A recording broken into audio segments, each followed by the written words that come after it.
Salut Jérôme Colombin. Salut Bruno, comment tu vas? Écoute, j'ai l'impression que tu n'es pas tout à fait dans ton environnement normal cette semaine, hein, puisque tu m'appelles de Seattle, c'est bien ça? Oui, effectivement. Je suis venu passer la semaine à Seattle parce qu'il y avait un événement qui est organisé par Amazon pour nous parler du défi de la livraison. Une fois qu'on a commandé sur Amazon un produit, après, évidemment, il faut qu'ils nous le livrent. Alors, comment ça se passe? Eux, ils sont toujours en train d'essayer d'innover pour, évidemment, pour que, d'une part, ça coûte moins cher, et pour être plus efficace et que l'expérience soit plus intéressante pour les consommateurs. Et c'est un peu ça qu'on nous a présenté cette semaine. Et donc j'imagine que tout cela se fait grâce à un maximum de technologie. Écoute, c'est pour des geeks comme nous, là, c'est le bonheur, hein, c'est de voir ça. Et d'autant plus, c'est qu'on en parle beaucoup, mais de façon un peu abstraite, hein, parce qu'on n'est pas là.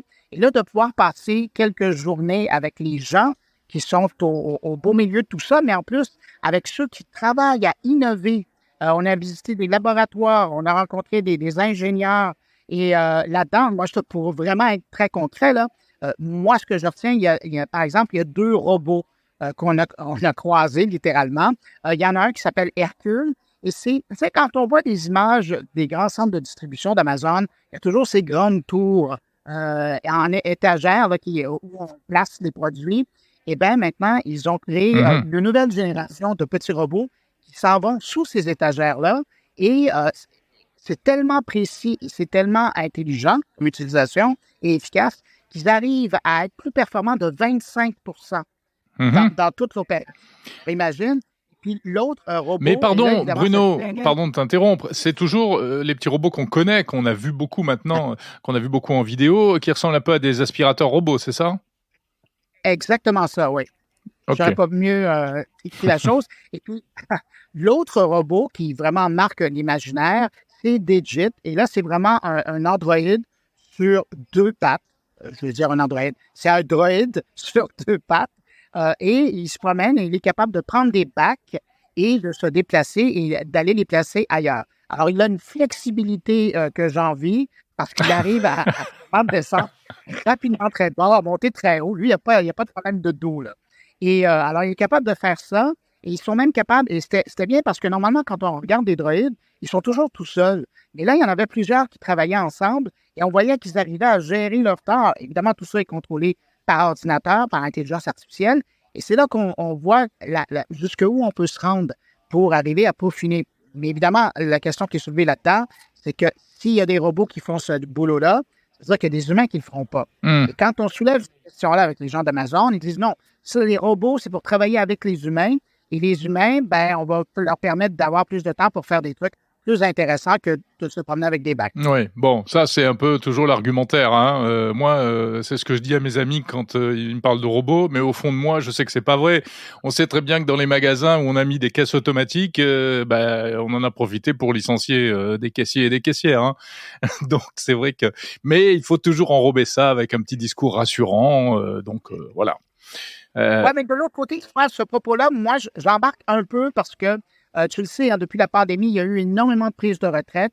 Les gens, les entrepreneurs sont toujours à la recherche d'employés, ce qui n'était pas le cas avant la pandémie. Alors, ça vient régler une partie du manque de main-d'œuvre. Mais évidemment, il ne faut pas être naïf, il y a aussi des emplois qui vont être pris par des machines. Oui, et puis il faut pas oublier, alors des emplois qui sont pris par des machines, c'est vrai, mais il faut pas oublier aussi tout l'aspect bénéfique. Ce sont des tâches pénibles et remplacer des tâches pénibles par des machines, pardon, mais c'est quand même ce que l'homme a pu inventer de mieux sur Terre. Hein.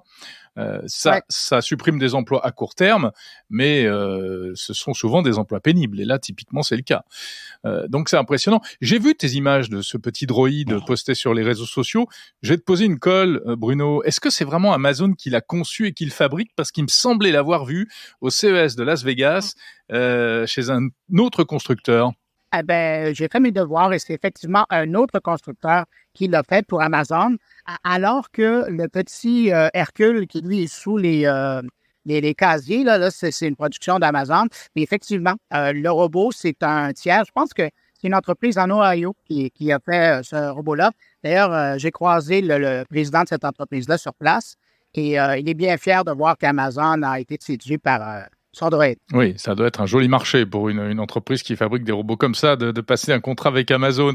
En tout cas, il est assez fin, il est assez esthétique.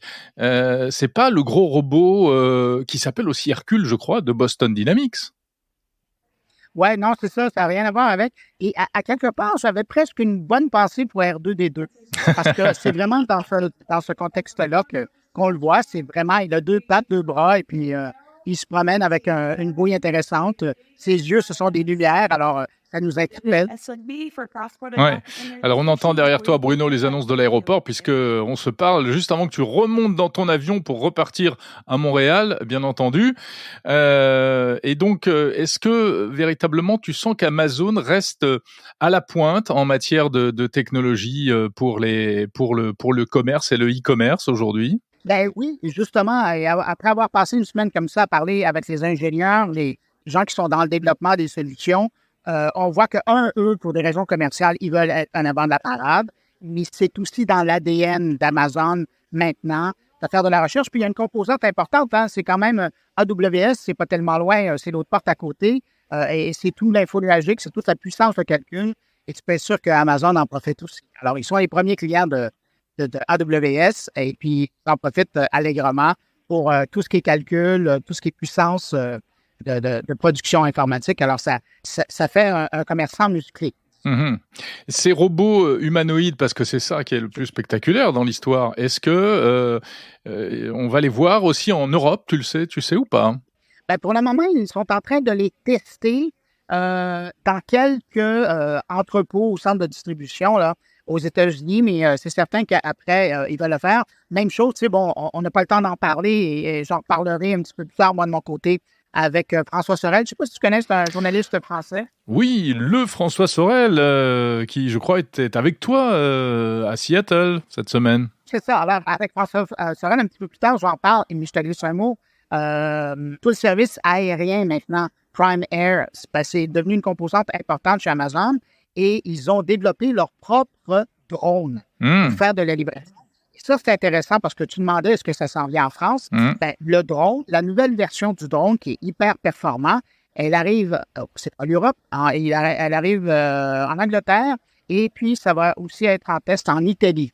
Alors, on peut penser que la France, ça va suivre un peu après. Mais donc, il y a des avancées technologiques auxquelles vous aurez droit en France bientôt. Bon, bah écoute, très bien, parfait.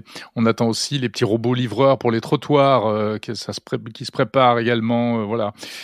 Sinon, de quoi tu parles cette semaine dans mon carnet, juste après notre entretien? Oui, ben justement, alors il y a François Sorel qui va être là pour faire un petit débrief de Seattle par rapport à Amazon. Et puis, j'ai aussi d'autres invités d'Amazon avec qui on va parler de développement d'innovation responsable, on va parler d'intelligence artificielle. Et puis, ben, il y a mes collaborateurs habituels qui vont avec ça. Mais toi, de ton côté, tu parles de quoi, là, après? Ah bah écoute, moi je parle d'une start-up franco-américaine assez originale qui s'appelle Constant Place, qui est montée par un monsieur qui s'appelle Luc Julia, qui est pas un inconnu, avec un autre qui s'appelle Freddy Mini également. Et c'est un truc de fou. Ils vont proposer qu'on vende nos données personnelles à des publicitaires plutôt que de se faire spammer gratuitement.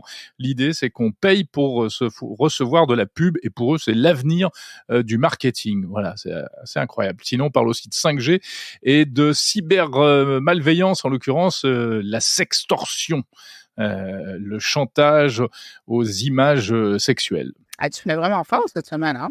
Bah écoute, on essaye chacun de notre côté de faire au mieux pour nos auditeurs, mon cher Bruno. Bon, ben d'ailleurs, en parlant des auditeurs, ben, je salue les tiens.